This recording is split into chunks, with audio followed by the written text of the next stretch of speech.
This program is brought to you by Pussy Magnets. Put a midge on your fridge with a pussy magnet.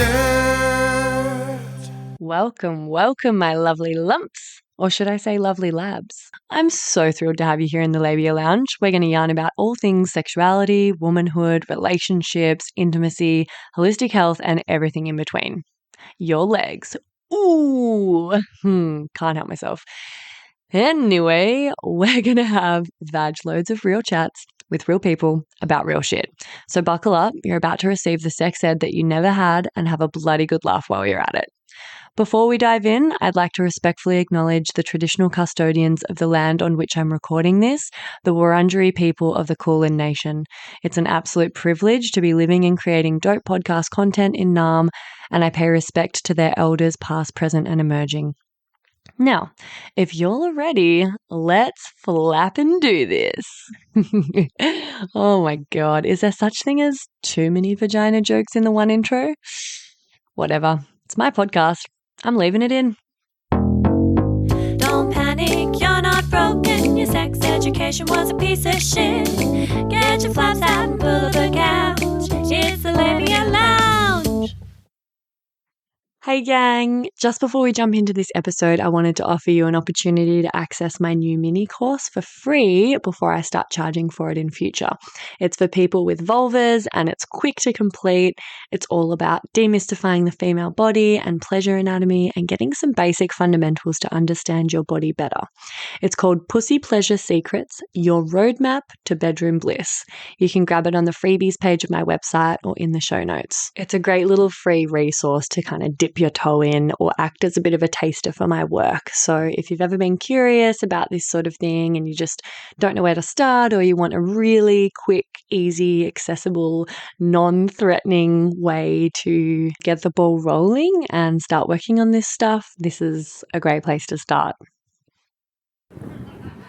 Okay, so in another installment of, man, I feel like we've been gasbagging so much lately. But I mean, it's all good meaty shit. But yeah, just to catch everyone up, if you haven't listened to part 1 of this, definitely check that out. This is it's a follow along. I mean, you can listen to this as a standalone, but like everything we've already spoken about with regards to neurodivergence and autism, I feel like that will inform this follow-up conversation about ADHD and how it kind of impacts your sex life and relates to intimacy and pleasure and things like that. So yeah, we've done a Tub Talks episode on neurodivergence, which is probably the first installment, and then we've just had a big chat about autism, and now we're about to jump into some ADHD stuff. Yeah. Welcome, Hannah, firstly, again.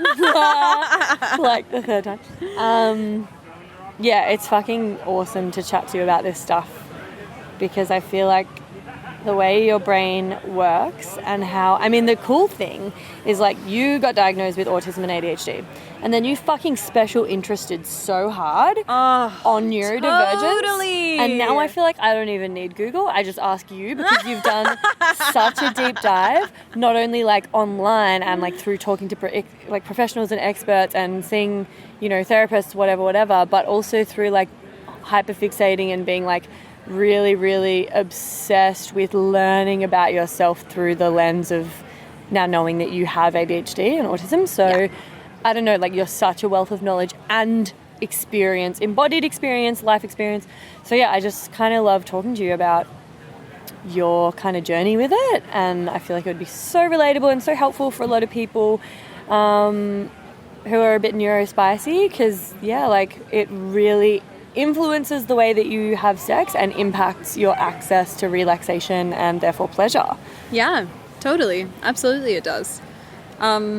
So should we start with a little bit of like a definition? I mean, I feel like, you know, it's pretty commonplace knowledge like what ADHD is, but maybe we just go over. Definitely. And also like it sort of manifests differently in males and females too. Like there's different types of ADHD. So, you know, you might not actually think you have it, but you might fall into a category of a really specific type of ADHD and relate to some of these things that we'll talk about. So Yeah, give it a whirl. Yeah, cool. Okay, so ADHD. Fuck. I feel like ADHD is one of those things at the moment. Feels like it's kind of trendy to have ADHD. It feels like it's kind of trendy in general to be neurodivergent. So again, I was really resistant to this because I was like, I'm just jumping on the bandwagon with everyone else who wants a reason to feel bad, which, let me just say at the start of this, you don't need a reason to be fucked up, okay? The world's crazy out there. If you're feeling fucked up, that's totally fine. Yeah, if you're struggling in life, it doesn't even need to be because you're neurodivergent. Like, if you're struggling in life, that's because fucking shit hard out here. But you might also be neurodivergent, and that might make it even harder. Yeah, exactly. Okay, so ADHD, I mean, we know it's attention deficit hyperactive disorder, right? And I feel like there's kind of this idea floating around that you could just be ADD, right? Attention deficit disorder. That actually doesn't exist. There's one diagnosis, it's ADHD, and it just depends on how it manifests in you. So some people are outwardly really hyperactive and some people are not. Well, let's just start with that at the top. When you have ADHD, what psychiatrists think is that basically there's two chemicals in your brain that are kind of not doing what they should do. The first one is cortisol, which you probably know is like responsible for controlling stress and your stress response. And the second one is dopamine, which you might know is like a feel-good chemical. But dopamine in particular is responsible for motivating you and giving you like a sense of like satisfaction and reward. So if you have ADHD, both of those chemicals are kind of going a little bit haywire. In particular, often what happens is your cortisol is going to be higher than it should, which means that you're more stressed than you should be. So you're always kind of agitated and edgy. And particular for people who have like a more hyperactive presentation of ADHD, the reason that ADHD people are hyperactive, or one of the big reasons, is because they have too much cortisol in their body, which means that their body's in go mode all the time. So it's not like, oh, don't worry, don't be stressed. Like, you can sit down, you can take a break, because mentally you might know that you can take a break, but physically your brain and your body are not in that mode. You are in maximum activation. The other thing that can go wrong, like I mentioned, is dopamine, and that can either be too low or it can be too high. So ADHD often is characterized by really high highs and really low lows, and also an inability to focus on things. And the reason that is because if you don't have enough dopamine in your brain, you're not motivated to kind of see anything through. So, for example, if you are reading a page of instructions, this is something that I'm really bad at. I'm so bad at reading instructions. I'm so bad at reading recipes. I feel like when I look at the page, I often can't even bring myself to finish reading a sentence. Like, my gaze just kind of jumps around the page and I just kind of pick up all these random words. I actually find reading really hard in general. And that's because there's not enough dopamine in your brain, which means you don't even have enough motivation to kind of like complete simple tasks. And that can sound kind of silly, like, oh, I just don't have the motivation to read this. You end up kind of sounding like a drama queen. It's almost like it's the chemical motivation. Exactly. Like we are literally, our emotions, like a lot of them are just the hormones and chemicals that are in our bloodstream and brain. Yeah. And what I'm getting is that, whoa, fuck! Oh my God, good catch. The Labia Lounge cheese board sign just nearly fell on top of me. It's so exciting here. It's like, I think, my first sort of instinct in the past when I hear something like that is like, just fucking, just do it. Just make yourself read the page. Yeah. Like, just fucking focus on it for a sec. Just like knuckle down and just do it. Like, it's not that hard. But then it's like, chemically, it's like not even a conscious process that's going on around motivation. It's just like, there's nothing really egging you on to do that and giving you the juice to do that. Exactly. Like, because we know that we're kind of controlled by these like chemical reactions and electrical things going on inside our brain. And if one of those things is missing, well, then you can't do it. So dopamine, let's dive a little bit deeper here because we're kind of talking about how your brain just isn't playing ball. Dopamine sits between neurons in your brain, and neurons kind of pass messages around, and it lets a message jump from one neuron to the next. And if you don't have enough dopamine in your brain, the message kind of goes down one neuron and then it can't jump. So you can't continue the thought. Like, you can't get to the next thing. Like, you just can't. So what that means is you're really going to struggle with motivation and focus because you can't really sustain a level of focus on anything. And you also don't really feel much motivation to do anything in the first place. So the way that kind of manifests is, you know, the inattention piece. But coming back to the hyperactive piece, if you're super duper stressed and super duper bored, well, how fun would it be to like run around screaming? That sounds way better than sitting in a chair. And often those are the people that are diagnosed, right? They're like little boys who in school, they're stressed, they're bored, so they get up out of their chair and they do something silly and they get a big laugh from the class and they're the class clown and they feel really good and they actually get some kind of good, you know, input into their brain. And the teacher goes, okay, that's not normal behavior. You are gonna, you know, get flagged and ultimately get diagnosed. If you don't have external presenting hyperactivity, and a lot of women don't have like a kind of hyperactive presentation because they are higher masking, all of that hyperactivity, all of that stress, all of that boredom, you have to deal with that internally. So it means that you are likely to have, you know, like racing thoughts and just like your mind's just jumping around like a pinball machine to all different things to try and think of something to keep yourself interested or try and take yourself away to a world where you're not like sitting down feeling super stressed and super bored by everything around you. So that's kind of like an overview, I guess, maybe. Do you feel like that's a good overview? That's so, yeah, like I don't think I've works? heard it laid out like that, and like hearing, yeah, the two kind of things that I just was trying to like keep in mind is like, you're stressed from the cortisol levels. Yeah. And you're fucking bored and unmotivated because Yeah. of the dopamine Yeah. levels.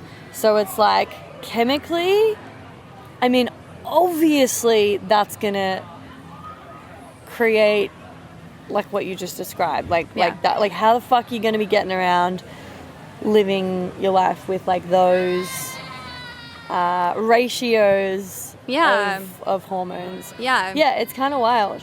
Okay, crazy. So then what about like... So before we go on to the sex part, what I will say is these things they can cause trouble, but they can also be really helpful. So like, for example, if you have ADHD, you might be really stressed and bored a lot of the time. But when you love something, when you're engaged, when your brain is stimulated, if you have been starving in the desert with nothing, you are going to suddenly shoot to this super high. So if you think of like someone with ADHD who's like maybe at a rave, wearing a really super cool outfit with heaps of people that they love, the music's amazing, that is going to be like a massive high for your brain. Or maybe if raving's not your thing, maybe you love like being outside and like cycling, maybe you're gonna have like a massive dopamine hit from that. So it's kind of like this roller coaster of either having nothing or having everything, because compared to what you had before, it's like, whoa, your brain's high. Unfortunately, a lot of people who have ADHD struggle with addiction issues because they're trying to self-medicate and they're kind of fighting against this chemical system in their brain, which is never satisfied. Fucking hell, dude. Yeah. That's so wild. Like, it's hectic to make that connection because it's sort of something I've noticed. Yeah. And I kind of understood that there was a link. And kind of why, but like just the way you laid that out, I was like, oh my God, that makes so much sense. Makes sense, right? Because if your brain's like starving, you take drugs and you're like, whoa, I have never felt this good. And you know what, as much as you can try and, think about holistic kind of lifestyle stuff and living in accordance with your values, if your chemicals aren't right, well then if you're going to take a chemical and do something crazy to your brain, it's going to feel amazing. Especially if your brain's already, having a hard time. Yeah, well, so it's like you're more susceptible. Because if you're more stressed, and you're more bored, getting drunk or smoking weed to like calm down or like taking a substance or whatever, would be so appealing. Yeah, because it's not even just like filling that like that sort of gap in, I guess, like pleasure and joy and reward and excitement and stuff, but it's like calming down the stress response by numbing you out. Yeah. Or helping you enter a different state of consciousness. Yeah. That gives you a break from that sort of low level, like, agitation. Yeah. And, like, racy mind. Yeah. Totally. Yeah, it makes so much sense. Yeah. Wow. But also, on the positive side, again, if you have ADHD, you might be amazing in a crisis. Because you know that thing that people always say, like, oh, you know, it was a stressful situation, everything happened at once, it all happened so fast. If you have ADHD and you're almost in this crisis mode all the time, in a real crisis, you're fine. You're like, dude, I live here. So you might often hear that people who have ADHD are good in a crisis because they're kind of just like acclimatized to being in that zone. Wow, so good under pressure. Good under pressure because pressure is good and pressure is stimulating, and you kind of live under a certain amount of stress and pressure. And you've already got high levels of cortisol, which like means you're ready, hyper vigilant and alert to, you know, fuck. I mean, that's a cool skill or gift, but also sounds fucking exhausting. Yeah, it can be intense. So if you think about that really intense kind of landscape, that as your baseline, like, operating mode, when you translate that to like a sexual environment or encounter, it can be a lot. Like, it can be a lot. I feel like one thing that I particularly struggled with was just like my brain is just always jumping around and racing around, and even me myself, like you, I feel like you've remarked so many times when we're hanging out, like you'll sit on the couch, we're having a chat, and during that chat you'll sit there and I'll get up, I'll find like 6 different reasons to get up out of my chair and do something. Because my body just doesn't sit at rest comfortably because it's always jazzed up to go. And so now imagine you're gonna carve out 40 minutes to just have some kind of calm, intimate time with the partner where you're just kind of like being present. Good luck.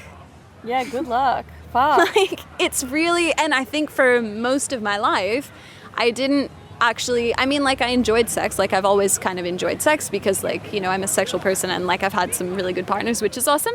But in terms of, like, how easy it's been, like, pretty much impossible to actually feel calm and connected to my body and relaxed and enjoy the experience in the sense that, like, I'm actually connecting to my partner in an intimate, embodied, physical experience. It was more like enjoying sex because it's kind of like this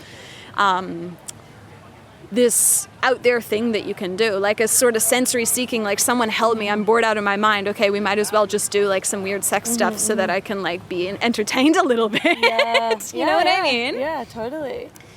And I actually think that this is like we were saying, like I was saying about, you know, like people with ADHD, you know, maybe being more prone to getting addicted to things. I think that also carries over to sex. If you have ADHD, you might be more inclined to be someone who's like hypersexual and addicted to sex because it is a space where your brain does naturally get some kind of good chemicals, right? And if you have trouble making that by yourself, if you just have sex all the time and don't think about it, then you can kind of, I don't know, you can kind of, you know, get something, right? Yeah, oh, absolutely. So, like, how do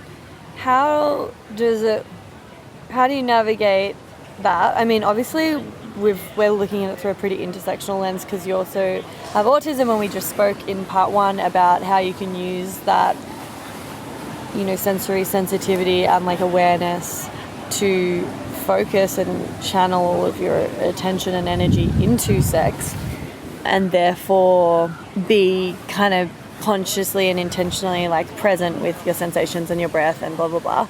But like then with ADHD in the mix, like what challenges, well, you just talked about the challenges that poses, but like how do you combat that, and what are some strategies that you've found helpful? Well, I actually find that this is, in terms of, you know, like relaxing enough in my mind and my body to enjoy sex and not getting carried away into all these random thought spirals, it's kind of harder to deal with than some of the things we were talking about in relation to autism. You know, like sensory sensitivity is you work out what you like, what you don't like, what you need for safety, you're good. if your brain is like chemically imbalanced, it's hard to kind of like think your way out of that. You know what I mean? And I don't really think that there is an easy answer for this. For me, the only way that I've actually managed to make any progress on this is spend a lot of time practicing meditating and yoga so that I can develop like a little bit more of a healthy relationship with my inner world, so that it doesn't feel as all-consuming and that it doesn't feel as chaotic. Because I can't change what my brain naturally does. Except that if you meditate regularly, you actually can change what your brain does. Like when you meditate regularly, certain areas of your brain become more active, certain areas of your brain become less active, and you can slowly over time, and this is the thing that's really frustrating about it, is I haven't really found a magic bullet, but I have found that slowly over time, you can make progress if you actually dedicate time towards meditation and yoga and mindfulness. And I really feel like that's not like a, like a buzzy answer. Like just do these 3 steps and then no. It's been really, really, really hard to actually make progress. But it is possible if you spend enough time on it. And then I guess have a Dexy or smoke some weed or something. Totally. Could help you get more present. Totally. And be able This to is slow the your other mind. thing. Medication definitely helps. I have just started taking ADHD medication, and it's amazing how easy everything is when you have enough dopamine in your brain. Definitely helps. And also smoking weed does also increase the amount of dopamine in your brain. So you can also use, this is the thing, I don't think that we should just be blindly medicating and then just hoping for the best and then just ignoring our problems and pretending they don't exist. But you can use medication and, different chemicals to access different ways of thinking and experiencing things. And just proving to yourself that it's possible. So that maybe the next day when you haven't taken your medication, you can remember that you did it once and it feels maybe like a little bit closer. And this is, after like years and years of like practicing meditation in combination with a bunch of things. It gets closer and closer each time. But it's definitely not straightforward. Well, I guess like your approach has been quite holistic in that you've been changing your life and your habits in a lot of ways before resorting to medication, and now you've made enough progress on your own, and then you're using medication for like the rest of the percentage of, in conjunction with those other practices, so that you're not fully reliant on the medication, but know when it can be helpful. That's sweet. And also, if you do some of these kind of like lifestyle and behavioral interventions and you're overall a little bit more balanced when you do come to having sex, it's going to be easier. Like, for example, if you have ADHD and you find that you're someone who like feels caged up a lot, if you find a way to like use that energy and kind of like use that cortisol that's in your system, then later if you want to have sex with your partner, you're not going to be so jacked up and like not able to enjoy it. So it's kind of like all the lifestyle stuff that you can do ultimately does help the sex stuff as well. It's not, I just don't feel like there's, one thing that if you do this during sex, you won't overthink things anymore. Well, there never is there? Never is. But I think like everything you've shared is pretty helpful and practical, and I mean, it just does take a fair bit of work and commitment, which if you've got high stress and low dopamine, it's pretty fucking hard to motivate yourself to do that self-work. So that's kind of, I feel like with a lot of health things, chronic health things, neurodivergence things, like you're usually so fucking like strung out and like, at your threshold, that it's really hard to do the things that would help, or to even know those things. So that's why I think these conversations are cool to listen to and might be helpful for other people. And I feel like maybe this is something that might just be like, it's not a magic bullet, but I feel like it's something that you could probably try and see if it works for you.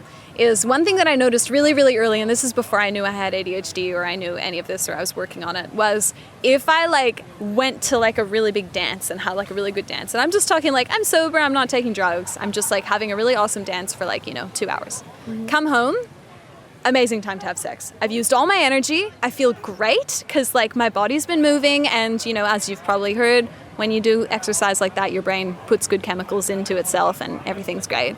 And I've just been like out and like feeling good about how I look, like hang out with people I like, come home, you've used everything you've got and you've charged a bit, perfect time to have sex because you'll be a little bit calmer because you won't have as much energy and you'll also be like topped up. You know what I mean? That's fucking such So like good maybe advice. dancing isn't your thing, but like maybe Exercise, though. like go for a big bike ride and then see if you're in the mood. And I'm not saying you have to like go into it like super sweaty and yuck, but like, you know, use a little bit of your energy, do something that you enjoy, and that will kind of set the tone a little bit better. Because if you think about this idea of like coming home from work, you've probably been caged up there all day, you've probably had a shit time because it was super boring and you've had to force yourself all day. You're not going to be in the mood to then try and force yourself to calm down enough to have sex and then force yourself to kind of like stop thinking about things so that you can have sex. You kind of need to like burn your energy and charge yourself up a bit to get in the right zone. So I feel like exercise, something you can do in like an hour, try that, see what happens. That is like something you'll notice immediately, I think. Yeah. At least I did. I mean, and just the kind of chemistry around that and the endorphins and what Yeah. that does in terms of your heart rate and things like that, Yeah. your nervous system. Yeah. It's conducive to good sex whether you've got ADHD or not. Totally. But something that just popped up then, also, is Mona around? She said she's going to come Oh, around. cute. Okay, awesome. I just felt rude because I just kept talking. Yeah. When you were talking, I was just thinking, like, how do you know, or like, what is the difference between, because I feel like a lot of people I've observed, well, I've known with ADHD, I've observed that they have a lot of energy. And you've often talked about needing to burn off energy or burn off the jitters or the agitation and just sort of exhaust yourself almost. Is that even having a lot of energy, or is that just having a lot of cortisol that's making you feel jacked up? Like, do people with ADHD burn out really easily? Because actually they're not highly energetic people so much as people with a lot of stress hormones in their body making them, Yeah. you know. Well, I mean, look, I'm not like a neuroscientist, so like I don't fully know all the chemicals that give you energy. Both cortisol and dopamine can give you that feeling of being jacked up. So if both of those are just being crazy, you might have random energy at random times for random reasons. But what you've said is totally true in the sense that, yeah, if you have ADHD and your nervous system is wired at all times, it's exhausting. Like, yeah, you might day to day seem to everyone like really peppy and like you're talking really fast and you got all these ideas and you know, go for a run after work because you've got lots of energy to burn off. But like, you're still only eating the same amount of calories as everyone else, and you're still only taking in the same amount of fuel as everyone else, and you're also resting less because your body can't rest. So yeah, this is, I think, probably the reason I got diagnosed with ADHD first, is that I think the implications of operating at that really high level at all times are pretty serious. Like, you can't actually sustain that. Totally. And at a certain point you have to crash, and a lot of people that I know with ADHD operate on that roller coaster of emotions and roller coaster of energy where you're either going, or you've completely crashed and there's just nothing. Yeah. There's just nothing there because you can only sustain yourself for so long, and even if you usually have more cortisol in your body, at a certain point, you know, you have to come down. And I think a lot of this kind of gets described as anxiety and depression. And I started seeing a psychiatrist when I was, not a psychiatrist, I started seeing a psychologist when I was 14. And it took me this long to get diagnosed because, you know, people are only working stuff out now. Yeah. But when I started seeing a psychologist, it was for anxiety and depression. And yeah, I was anxious and I was depressed, but now I look back and I'm like, oh, there's a chemical reason why that was the case. And I think anxiety and depression are just these really big labels that we apply to like our general states that can really have a lot of different causes, you know? Yeah. Hey, me again. If you'd like to support the potty and you've already given it 5 stars on whatever platform you're listening on, I want to mention that you can buy some really dope merch from the website and get yourself a Labia Lounge tote, tee, togs. Yep, you heard that right. I even have Labia Lounge bathers. Or a cute fanny pack if that'd blow your hair back. So if fashion isn't your passion though, you can donate to my Buy Me a Coffee donation page, which is actually called Buy Me a Soy Chai Latte, because I'll be the first to admit, I'm a bit of a Melbourne cafe tosser like that. And yes, that is my coffee order. You can do a once-off donation or an ongoing membership and sponsor me for as little as 3 fat ones a month. And I also offer one-on-one coaching and online courses that'll help you level up your sex life and relationship with yourself and others in a really big way. So every bit helps because it ain't cheap to put out a sweet podcast into the world every week out of my own pocket. So I will be undyingly grateful if you support me and my biz financially in any of these ways. And if you like, I'll even give you a mental BJ with my mind from the lounge itself. Saucy. I'll pop the links in the show notes. Thank you. Later.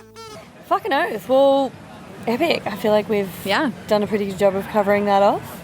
Totally. Anything to add? I think it's really, really worth practicing some things that are uncomfortable. And by that I mean slowing down and yoga and meditation and mindfulness. And I will just put a big footnote at the bottom of all this to say the very first time I meditated, or not even the first time, like the first 50 times I meditated, I hated it and I thought I was just someone who would never be able to do it. Same. And it's not comfortable. It's like when you hold a plank and your whole body is shaking and you hate it. It's the same thing when you meditate. Your mind hates that shit. So just because something is hard, it doesn't mean it's not worth doing. And if it's hard, maybe it means it is worth doing, you know? And yeah, you talk about how it took quite a while to discover like what type of meditation sort of helped you, but then once you got that key, you were just like, holy fuck. And just before we wrap up, I just want to like plug your meditation teaching and coaching, because it's an offering you've started to put out there, and in particular sort of excel in helping other neurodivergent people to use mindfulness and meditation skills and techniques to like fucking function better in the world and like do everything that we just kind of spoke about. So definitely I'll put your details in the show notes and stuff. So if anyone feels like, holy shit, like Hannah gets it and I need to help and I want to work with Hannah, highly recommend doing that. Sick. And that's it, darling hearts. Thanks for stopping by the Labia Lounge. Your bum groove in the couch will be right where you left it, just waiting for you to sink back in for some more double L action next time. If you'd be a dear and subscribe, share this episode, or leave a review on iTunes, then you can pat yourself on the snatch, because that's a downright act of sex-positive feminist activism, and you'd be supporting my vision to educate, empower, demystify and destigmatize with this here podcast. I'm also always open to feedback, topic ideas that you'd love to hear covered, questions or guest suggestions, so feel free to get in touch via my website or over on Insta. You can also send me in TMI stories to be shared anonymously on the pod. My handle is FreyaGraff_the Labia Lounge, if my account hasn't been deleted for being too sex positive, which, you know, is always a possibility with censorship. But just in case the chronic censorship finally does obliterate my social channels, I'd highly recommend going and joining my mailing list and snagging yourself some fun freebies for the trouble at www.freyagraff.com/freebies. Anyway, later, labial legends. See you next time.